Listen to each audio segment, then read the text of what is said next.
of an entrepreneur. We've raised the bar. Learn firsthand from successful business owners and create your own path to success. I'm going to show you how great I am. It's time to hit the road to growth with team lead of the Enriquez Group, Realtor Vinny. Hi, Road Trip listeners. Today I have Aditya. He is the founder of Awarity, founder and chief executive of Awarity. Thank you for being here today.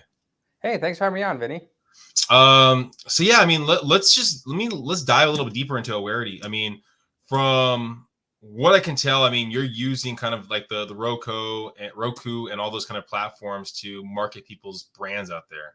Is that kind of like the gist of it, or how would you kind of like best describe it? Yeah, it's really about advertising and so about introducing brands to new customers, but then being hyper targeted with that advertising, whether it's banner ads on websites or streaming commercials placed at the household level to the right audiences that a business is trying to reach. What's like and I know it probably varies based off of how the marketing plays out, but I mean, the Super Bowl, I think this year is like 30 seconds for $7 million, I think. Mm-hmm. Right. Well, hypothetically, I know it's not gonna be there, but what's the pricing on something for streaming? Yeah, our streaming, our whole mission is to democratize world-class advertising. So I came from PepsiCo.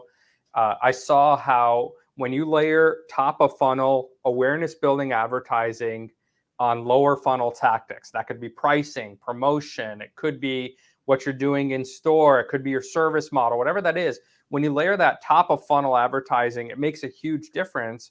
But the problem is, and it makes sense, right? People see you on TV, then they're more likely to notice your other forms of advertising and engagement. They're more likely to search for you when they have a need if you're top of mind. But the problem was most small businesses don't have access to do that. The traditional awareness building advertising is really expensive. You could buy a whole market on cable. You could buy a whole market on radio. It's high sticker price, and it reaches for a lot of these businesses more people than they want to, and so it's inefficient. Our whole model was, how do we take this banner ads and connected TV and just use that to be surgically targeted for these small businesses? So that allows us to be more efficient, but we also wanted it to be affordable. We wanted to make sure that this was not something breaking the bank for these businesses, that they could reach new customers, do so in an ongoing manner. And so that shaped our pricing philosophy. Banner ad campaigns start for as little as $299 a month. That's all in media, dashboard access, everything. And we generate anywhere from 100 to 200,000 ad impressions a month that are hyper targeted. And then on TV, it starts at $1,000 a month for 30-second commercials. And we guarantee we'll place at least 25,000 non-skippable views of your commercial at a household level. And you'd actually see what percentage of them were completed beginning to end. And then how like hyper focused can you be based off of, because I know you're talking about focusing on your group. Is it more so on the farm area, like the community of it, or is it more on like what someone's watching, if they're watching sports, or how in depth can you really get onto those communities? Yeah, so on the banner ads, everything we do is targeted down to the zip code. So we'll identify which zip codes make sense for your business. And then we'll do what's called content-based targeting on the banner ads first. So if you're in real estate, for example, we'll target people reading articles about mortgage rates. We'll target people while they're reading about real estate news in their area. People on specific websites like realtor.com, which indicates they're in market for a new home, buying or selling a home. So we'll go heavy content focus because we know there's some intent there and your ad's going to be most relevant. We'll do some things at the zip code level that are more branding, and we might even select zip codes. So if you're selling premium houses that are at a high price, we may tell you, hey, these are the zip codes where the income meets the threshold to afford those houses. We'll only serve the ads there. We'll also retarget people who've been to your website recently. We can target your CRM list. So if you've worked with 10,000 people, we can serve ads to them anonymously on websites. You just provide us that list, we'll match them and then serve them ads. And then on TV, we do use audience data. And so if you said, hey, my profile is, I want to reach people that have been in their house more than 5 years, and I want the house to be above a certain value, we can identify the zip codes where home values meet that criteria. and then we could identify and then serve only to the households using audience data that actually, been in their house 5 years or more, if that's what you wanted to do. I'm making this stuff generically just to give you a sense. But what we do is for each client, it's just a little bit different. Every business has a slightly different strategy, a slightly different need. You might have two realtors side by side targeting very different marketing segments, offering very different kinds of areas of specialization, and we can tailor the media to that. Well, where did it, like, we're talking about years ago, where did this idea come from? I mean, because I'm assuming you weren't growing up thinking that you wanted to get into the streaming service. I mean, what were your original goals? I didn't know, and I'll be the first to tell you, like, it took me a long time to figure out what I wanted to be when I grew up. When I was in high school, I was determined I was going to be a doctor. I was president of a young medical association in my hometown, really excited and thought I was going to go to medical school. Started college at Purdue, and first semester I was like, you know what? If I don't want to be in college for the next 8 years, what are my backups? And kind of on a whim, added chemical engineering to my pre-med major. And I thought, hey, if I decide not to go to med school, chemical engineering pays well. I just want to get a good paying job. That's all I wanted out of college. And graduated and decided I didn't want to go to medical school, and started as an engineer. And lo and behold, I thought I'd work in technology. I worked at Frito-Lay in the R&D group, developing new products. I helped develop Lays Stax. I helped, worked on Tostitos scoops. Got to do some really cool stuff, but that was where I first got exposed to marketing. I never thought about marketing as a career, didn't understand it much, didn't know much about it. But I had the opportunity to work with some pretty brilliant brand marketers in that time, going to focus groups, seeing what consumers thought of products, hearing their feedback. And I found myself really intrigued by it and really interested by it. It was like the thing I was thinking about after work. I said, hey, I need to figure out how to make this a career. So went and got my MBA at Northwestern and then went back to Frito-Lay in the brand marketing group. And there, got to work on brands like Cheetos and Cracker Jack and Lays and Tostitos. That's where I learned a lot about marketing and advertising. And for a long time, I just wanted to advance my career, see how far I can go. PepsiCo. I mean, I'll be honest, I wanted to see if I could become the CEO there.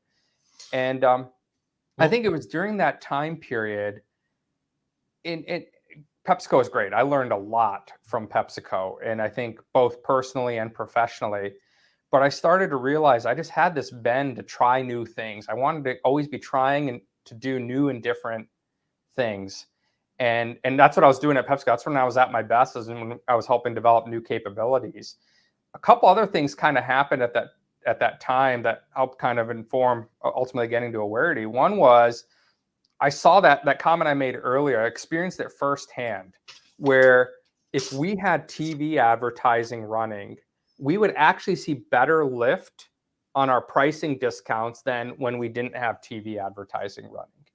And it makes sense. Like, you take a brand like Cheetos. Everybody knows what Cheetos are. Everybody's had a Cheeto. You're not advertising to tell people what they are, but you're reminding people in a world of snacking that's got a million options, from healthy to sweet to savory to potato chips to tortilla chips to you name it. They're crackers. There's a whole host of options. Cheetos is really unique. And so every commercial was about highlighting how fun it is, how playful it is, how you kind of feel like a kid again every time you eat Cheetos. And so the role of the TV commercial, just to remind people where Cheetos fits in, what it brings different.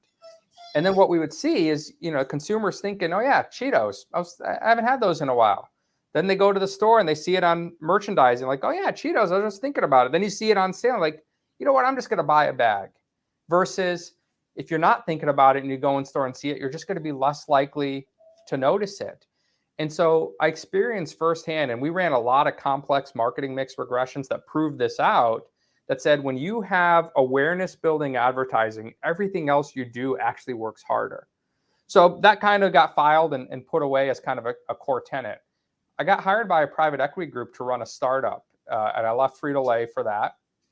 And I tried to employ the Frito-Lay playbook. I said, okay, we need some awareness building. We need to figure out how to keep people engaged. And we need some kind of bottom of funnel marketing to get people across the line and ultimately make a switch from what they were currently doing in the insurance space to us. And everything I wanted to do to build awareness was really hard. It was really expensive. It was inefficient, wasn't as targeted, hard to track. And, I had some experience with what's called programmatic advertising. Programmatic advertising, all the ad slots on websites or on streaming TV are made available via ad exchanges. You can bid on it in real time, but it requires specialized software, specialized capabilities to do it. I thought there's a real opportunity here to take this programmatic advertising that's only been done by big companies and make it accessible to small business. Having gone through both the big company experience and the small business experience, I feel like there's a real opportunity to add some value and help these businesses grow. And small businesses, which I didn't fully appreciate till I went to that private equity firm, they drive over half of the jobs in this country. They're a huge driver of our economy. But a lot of that top tier marketing experience is generally reserved at the biggest companies. So the thought was, if we can bring them a new tool, get them in front of new customers, it will help everything else they're doing. And that really was the inception of Awarity. Before we kind of dive a little deeper into Awarity, a couple of things popped up. So I know one thing that you brought up at the early of all this was the idea that your original goal was to be a doctor. Yeah. Right?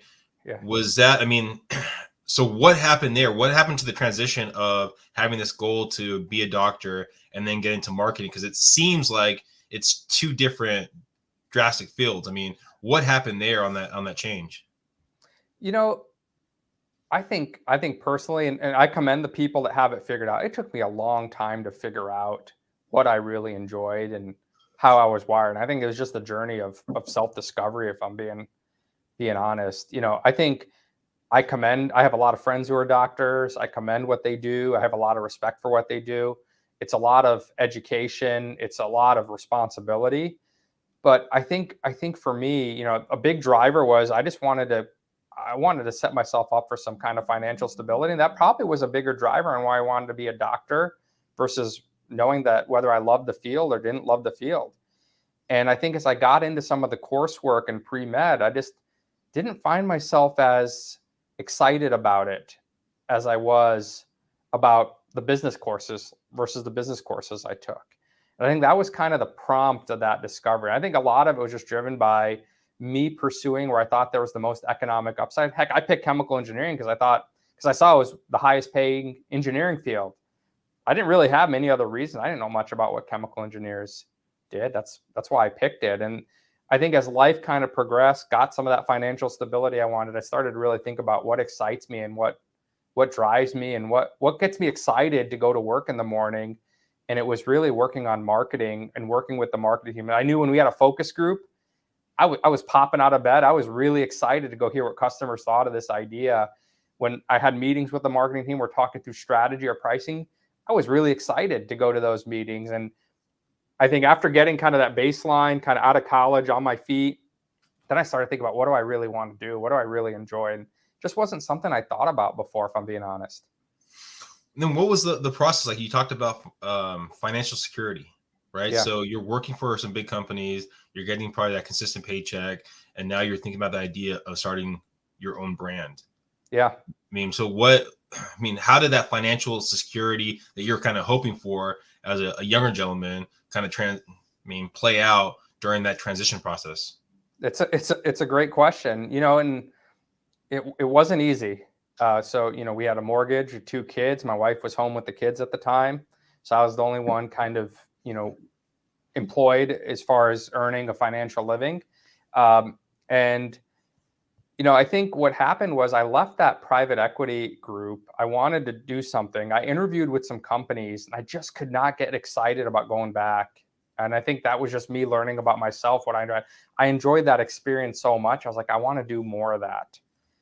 And I had a little bit of time with kind of the package that I'd pre-negotiated with that group that said, if we parted ways, this is what it'll look like. I said, you know what, I'm going to give this a try and just see what happens. And I kept the job search going, but kind of did both in parallel. I said, if a great job opportunity comes up, which it eventually did, I had a job opportunity with Capital One, learned a lot there, but I kept this business going nights and weekends while I was working at Capital One for a year. And it was after that year of kind of living both, the financial stability of Capital One, great company, great people, learned a lot, but also had this on the side, and kind of living in that sphere of having both made me realize, hey, I'm going to be more excited. I'm going to be happier if I can go do that. And so we made the financial trade-offs we had to make to go do it. Obviously, we didn't have an infinite amount of time, but we were able to build up some customers in that window. So we had a little bit of revenue coming in, and said, we're going to go at this full speed. And I think that year where I was doing both also showed me the business was viable. It gave me confidence to say, hey, the customers we have are really happy. They love the value we're providing. I saw a line of sight on how we're operating, that we could really scale this and automate more and more. And so it's kind of that culmination of experiences of seeing the business could work, and then having that choice, having a great corporate job at the same time having this business, and saying, you know what, my heart and soul was really to want to do this business.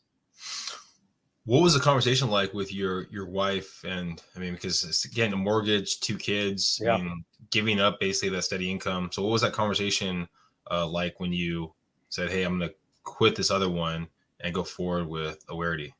You know, I'm fortunate. She was really supportive. Truth be told, you know, I think we both take the view that we can't always control what happens, but we can control the energy we put into it.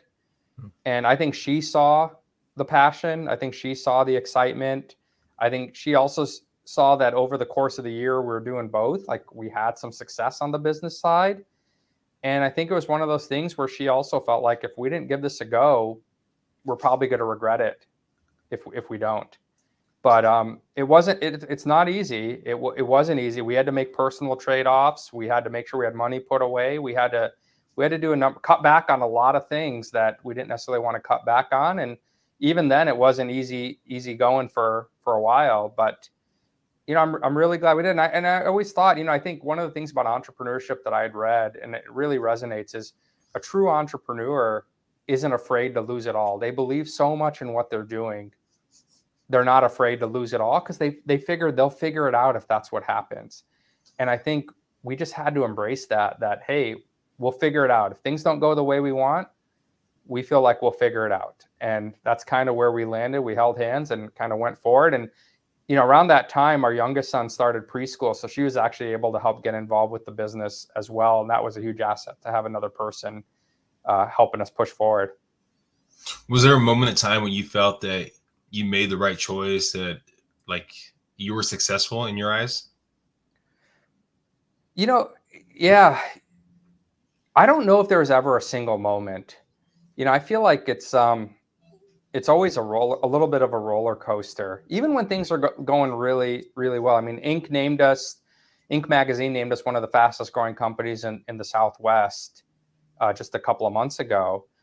But even then, like, there's days after, like, man, we could be doing this, we should be doing that, or I wish this were easier, I wish this were going better. But at the same time, I think when you look back, you have to be proud and say, hey, we're fortunate things kind of overall went the way we wanted. And I liken it a lot to sports. You know, you take like the 97, 98 Bulls. I don't know if you watched the Last Dance documentary a couple of years ago. I was a huge Bulls fan back in the day. But like during the season, they were just focused on how to improve. And even in the playoffs, they were focused on how to improve and how to get better. They didn't celebrate till that championship was over.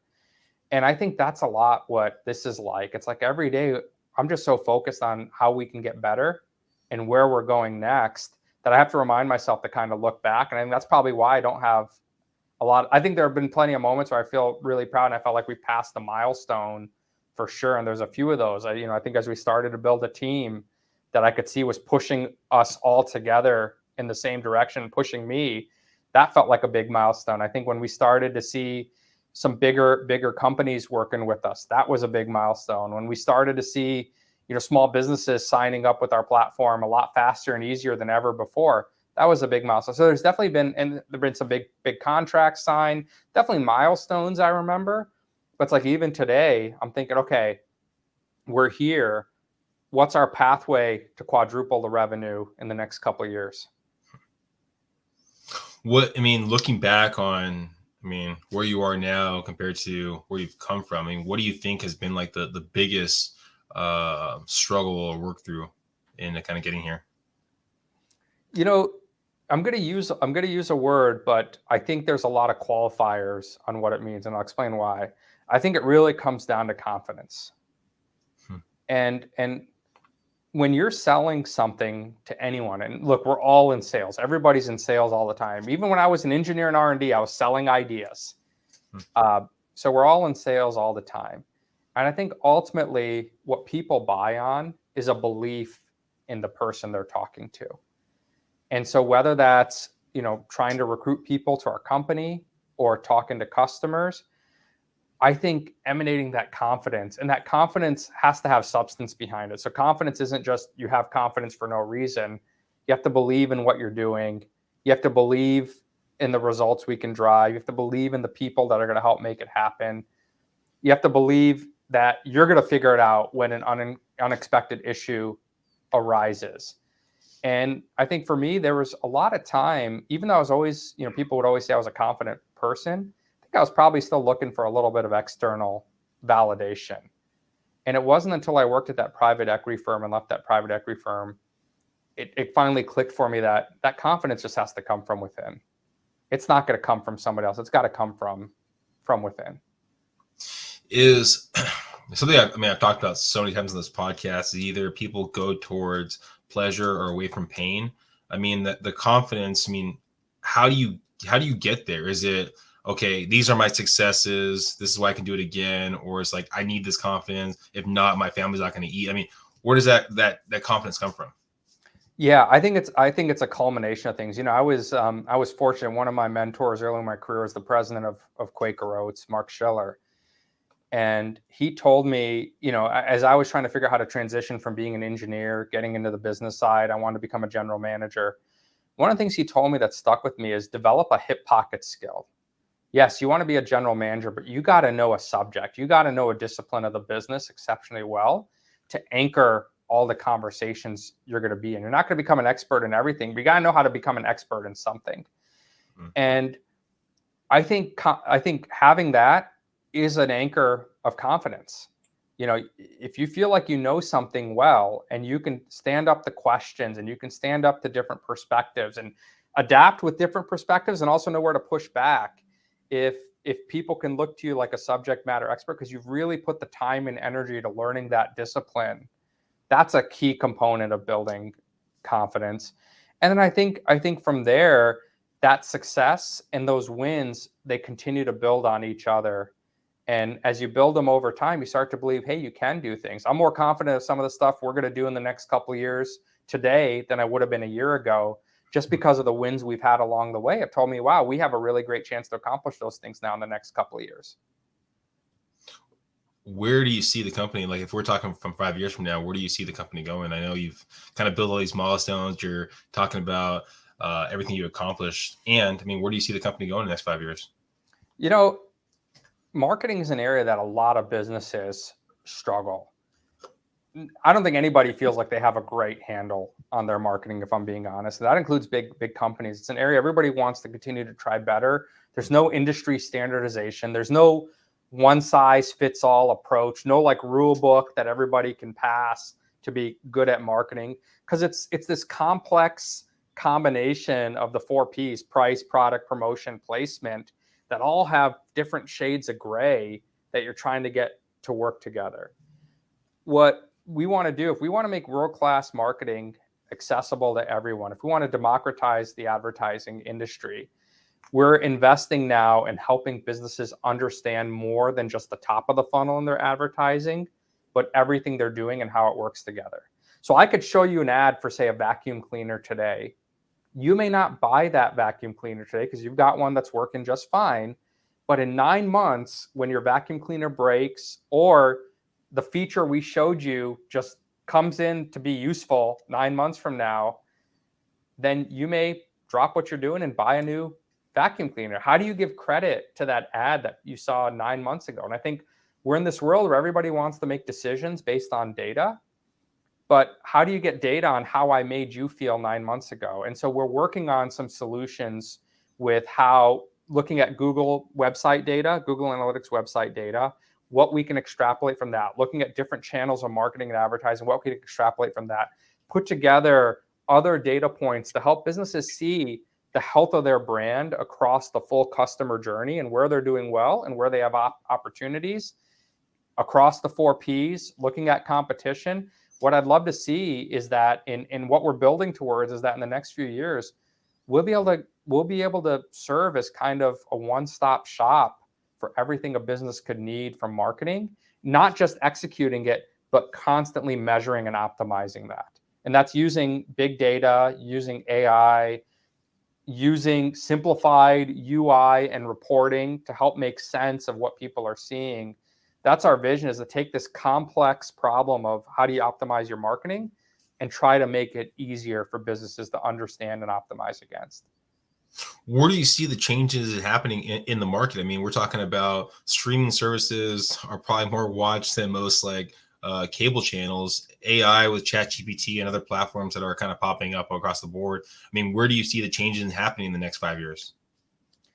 Yeah, the world just seems to be changing faster and faster. But at the end of the day, until there's a revolutionary change in how AI starts making decisions for people, which, hey, that could happen. We're all humans that make purchase decisions. And most humans make purchase decisions based on emotion, and then they find the reasons to justify that emotion. We feel good about something, and then we'll validate it. And sometimes we validate it before the purchase, sometimes we validate it after the purchase. And so there's always going to be this need to think about the customer journey.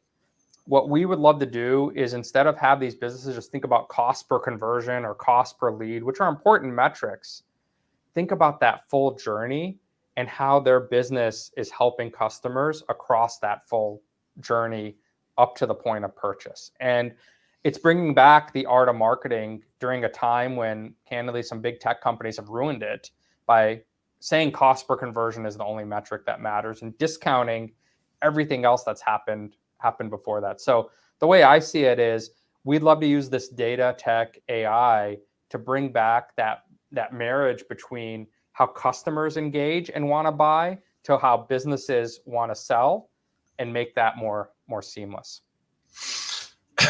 Have you ever seen the movie Minority Report? Mm-hmm. Okay. There is, I guess, a scene from a long time ago when he goes into the mall and the ads kind of shooting up in front of him, and kind of like, where do you see? I mean, how aggressive could we get with, like, if we're trying to be hyper focused on our market, our people? I mean, how aggressive do you think you can get it with these banners and the TV?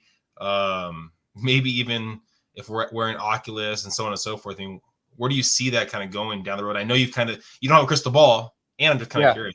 I think there's always going to be a balance, right? Like, you remember back when there used to be these ads, and it still happens on occasion, but not as often. Mm-hmm. Like, you'd go to a website, then the whole screen would get taken over by the ad, and you have to click out of it. That got annoying, and that's why you don't see it much anymore.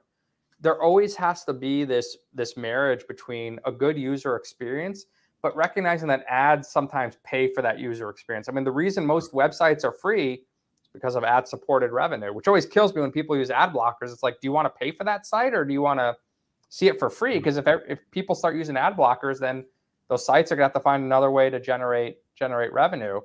And so I think there's always a push and pull, and I think the consumer and capitalism always allows us to kind of pull away from the things that become too intrusive. And you've seen it. Like, remember there was a company a few years ago that talked about launching satellites with massive LED screens so that they could advertise from space. Oh, wow. And like, there was an uproar about it, and I haven't heard anything about it since. We have limits too on what we already see. 4,000 to 6,000 ads a day. I don't think we need to see more. I think where I see the value and what we always focus on doing is trying to make sure the ads are relevant for the audience. And if the ads are relevant, it's better for the user, but it's also better for the brand advertising. So 4 to 6 a day, that's kind of like the norm? 4,000 to 6,000, yeah. Oh, 4,000 to 6,000 a day. 4,000 to 6,000 ads a day we see. Oh, wow. Various studies have shown. Dang, wow. And probably a lot of them are just seeping into your subconscious without even knowing. I think we probably ignore a good percentage of them. Yeah. And then the ones that we notice are the ones that are relevant for us, that have a really simple execution. Like if I have 1 second to get your attention, I better tell you something that really matters to you for you to pay attention. Yeah. Well, thank you so much for being on the Road to Growth podcast. If someone's listening and they're looking to take their business to the next level, or just hearing what Awarity has to offer, what's the best way of them getting more information? Yeah, visit us at awarity.com, awarity.com. You can either request a free proposal or go to awarity.com/thegift, and we'll provide a special marketing assessment just for your listeners. I'm going to finish off one last question. When was the last time you thought, what would happen if I would have actually gone down the doctor route and got my MD and never did Awarity? Have you thought about that? I thought about it. I probably would have gotten into hospital administration. Okay. And then we probably would have looked at reimagining the whole healthcare experience for patients. That's probably what would have happened. Gotcha. Yeah, I mean, there's always that what if, right? But I think our listeners probably heard, I mean, you probably made the right decision going down the rabbit hole of Awarity. Thank you guys for listening. Please subscribe, go in the show notes, go find Awarity. Thank you so much. Have a great one, guys. On to the next one. Thanks for having me on.